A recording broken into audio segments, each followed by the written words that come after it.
Ey oğul batmayasan qanı və razı deyiləm. Verməsən can, qəsəm ol canı və razı deyiləm. İndi ki vermiş icazət sənə şahi şühəda. Olmusan qətligəhə getməyi və səndə riza.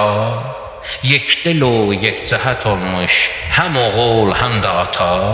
Deyə bilməz ana hicranı və razı deyiləm. Əli Əkbər ki gəldi İmam Hüseyn əleyhissalamdan icazə aldı. İmam Hüseyn hələ bil bunu gözləyirdi. Durdu başladı bunu.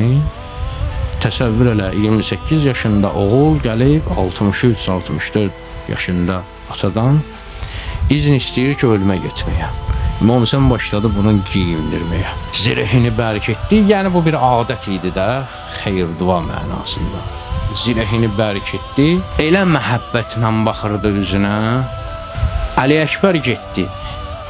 Əli Əkbər bir neçə qədəm getmişdi, hiss elədi, dayandı, söndü, arxaya baxdı, gördü özündən asılı olmur. Atası da bunun dalıcan gəlir. Söndü, dedi ki, ata, gəlmə dalımca. Mən piyadayam, xəcalət çəkirəm, mən atdayam, xəcalət çəkirəm, sən piyada mənim dalımcan gəlirsən. Deyir, oğlum, doymuram sənə baxmaqdan. Əli Əkbər getdi.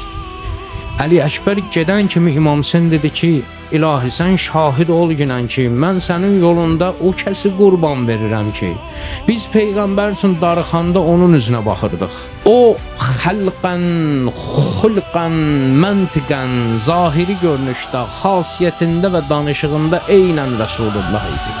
Eynən Peyğəmbərə oxşayırdı.